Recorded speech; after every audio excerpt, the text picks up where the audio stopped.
On dit souvent qu'une thèse, c'est le travail d'une vie. Mais jamais je n'aurais pensé qu'à l'inverse, ma propre expérience de vie puisse autant m'inspirer pendant ma thèse. En effet, à 18 ans, on m'a annoncé que j'étais probablement atteint d'une maladie auto-immune héréditaire. Pour confirmer ce diagnostic, j'ai passé un test génétique qui s'est révélé très instructif. Sur un des gènes qui composent mon ADN, je possède la même variation génétique que 90% des patients effectivement atteints de la pathologie. Cependant, dans notre cas, on sait encore très mal décrire comment cette mutation va s'exprimer dans l'organisme. Donne-t-elle lieu à la pathologie au terme d'une suite d'événements biologiques où la relation entre les deux n'est-elle que purement statistique? Ironie du sort, c'est de cette expérience que ma thèse a décidé de s'inspirer. Mes patients, ce sont les coraux.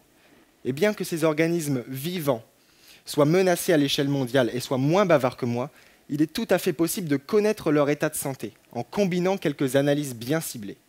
Ces analyses, couplées à une lecture approfondie de leur ADN, a permis à mon laboratoire d'identifier que, de la même manière que pour ma pathologie, certaines versions de gènes coralliens étaient statistiquement corrélées avec des états de santé de résistance ou de sensibilité aux changements environnementaux.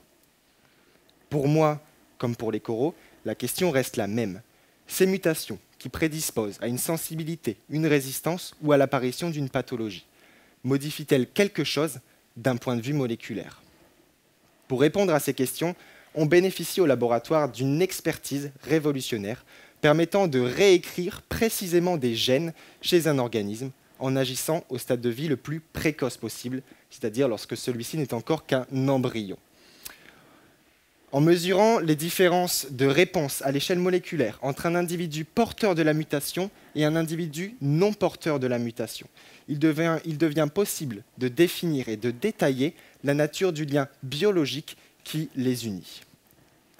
Une fois menés à terme, mes travaux permettront de mieux comprendre les mécanismes génétiques qui favorisent la résistance de certains coraux aux changements environnementaux.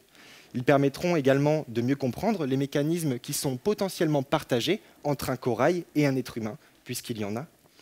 Mais ils permettront surtout d'ouvrir la voie pour valider ces mutations en tant que marqueurs génétiques et donc faciliter l'identification sur le terrain de colonies coralliennes résistantes et donc à prioriser en termes de conservation. Mais j'aimerais revenir sur l'idée de départ.